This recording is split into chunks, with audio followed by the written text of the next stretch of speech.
May katibayan na bago niya idineklara ang martial law, kumonsulta muna siya kay Presidente Richard Nixon ng Estados Unidos. Hindi siya pinigilan ito. When Marcos proclaimed martial law, it was practically, even the West, America, practically begged that martial law be proclaimed. Hindi kaila sa kanya na ang Estados Unidos ay sumusuporta sa mga diktador para lamang mapigilan ang pagsulong ng komunismo sa mundo at para mapangalagaan ang sarili nitong mga interes. Naniniwala ang maraming dalubhasa na ang Estados Unidos ay nagbulag-bulagan sa mga pagmamalabis ng batas militar dahil nabigyan ni Marcos ng proteksyon ang mga base militar at ang mga negosyong Amerikano sa Pilipinas. We love your adherence to democratic principles and to the democratic processes.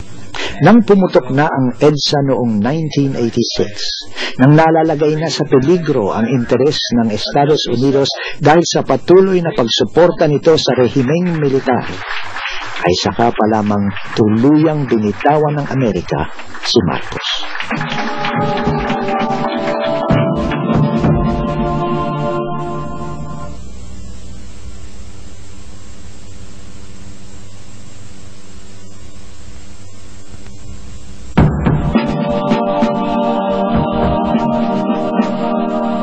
Wala kaming human rights violation dito sa Pilipinas. Araw-araw nga meron kang kaba dahil sa una-una hindi mo nakikita kung ano yung haharapin mo, ano? In the course of your daily duties. Ikalawa, hindi mo rin alam kung ano yung magiging utos na manggagaling sa itaas.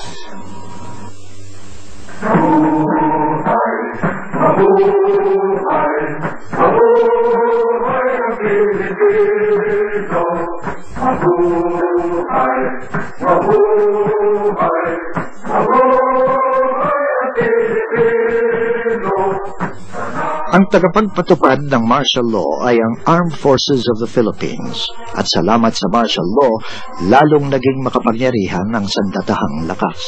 Makikita natin na simula noong 1972, in increasing numbers, military officers became, assumed the important and strategic positions in the civilian bureaucracy. Lumaki ng husto ang puwersa ng AFP at lumobo ang budget nito. Para masentralisa ang kapangyarihan, ang pulisya na dati nasa ilalim ng mga alkalde ay ipinailalim ni Marcos sa militar. Ang danger naman nitong centralization, particularly when you don't have competing centers of political power, is that power is controlled, by a very select group. And all the instruments of repression, state repression, are under the control of one person. So walang check and balance.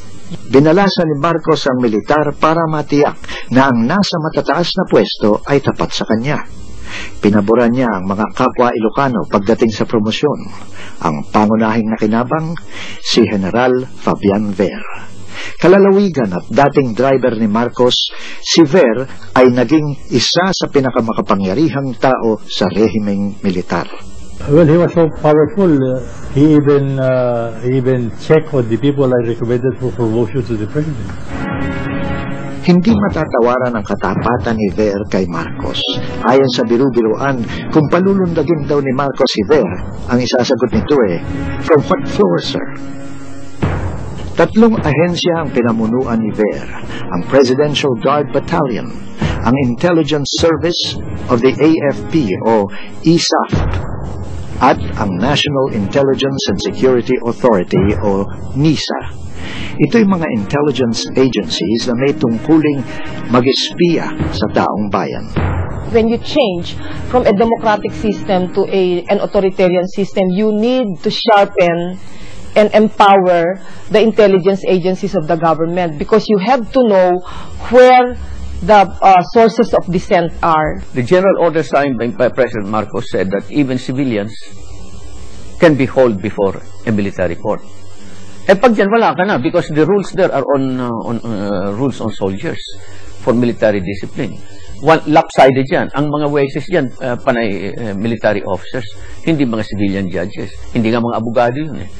So, one-sided. Malupit at walang pakundangan ng militar at ang pulis.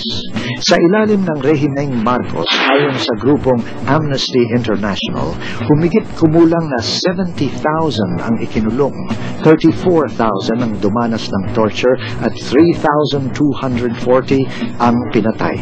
Ginamitan ako ng electric shock, no? Kuryente, hinubad, binuhusan ng tubig, nilagyan ng dito, ng kuryente. Tapos sa iba't ibang bahagi ng katawan ko yung other end ng mula dito pababa hanggang sa Nakita ko nga minsan nung hindi pa ako nare-release doon sa ramen. Halos walang magdamag yung kanilang walkie-talkie ganyan nandito kami sa Parañaque, may dadalhin kami diyan, handa kayo. Tatandaan ko nun yung mga babaeng nagtatapat naman ng mga na-rape at saka yung mga istorya nila bago sila nakulong na may mga kasama silang pinapaupo sa ice, ganyan, and so on. Talaga nakakapangilabot. Kabilang sa libo-libong nakulong sa panahon ng martial law ay sina Nena Fajardo at ang kanyang asawa. Si Nena ay pinaghinalaang may koneksyon sa mga komunista. 19 anyos lang siya noon. Nakunan si Fajardo habang nasa detensyon, pero hindi agad dinala sa doktor. Nang lumaya silang mag-asawa, naging aktibo sila sa pag-oorganisa ng mga taga-tundo. Hindi nagtagal ay pinatay ang asawa niya. Hindi ko malaman kung anong pakiramdam ko noon.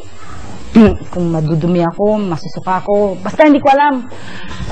Pero pinilit ko noon kasi dinala din ako ng ospital dahil na-shock din ako dahil nakita ko talaga sa TV asawa ko binubuhat na parang baboy. Ang feeling ng mga anak ko, hindi ko mahal ang tatay nila. Ang hirap kong bumawi doon. Kasi hindi nila ako nakita nung buhrol. Kasi sila hindi ko rin mahal yun ang feeling nila. Tapos galit sila, hindi lang sa militar. Pati sa kilusan, nagkaroon sila ng galit nun eh. Dahil kung hindi daw sila sumama sa ganito, hindi mangyari sa tatay nila yun. Tsaka kung hindi rin daw ako nandito, hindi ko sila mapapabayaan.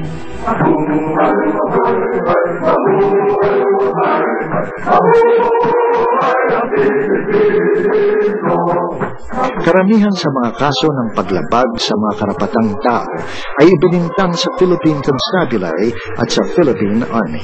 Kasi yung Constabulary, they planted evidence. They extracted confessions.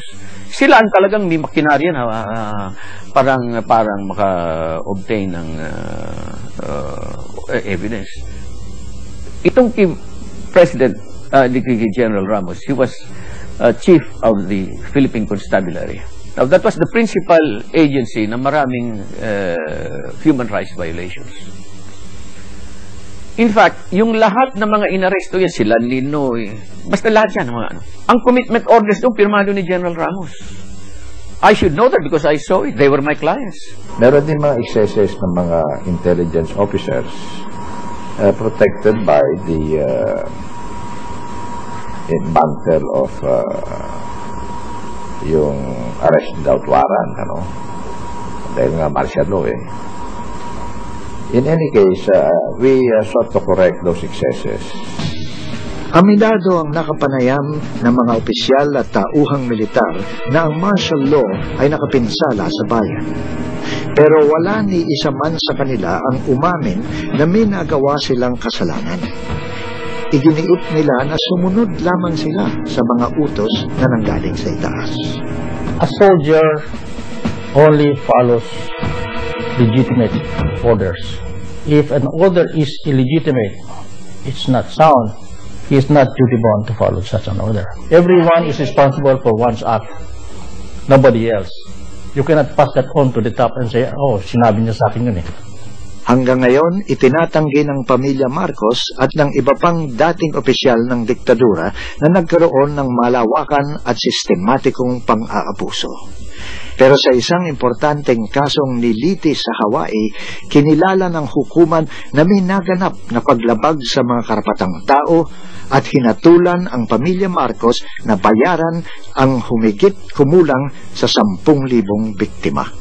Pero mas maganda kung mararanasan din ng mga Marcos ang makulong. Yan ang pinakamaganda.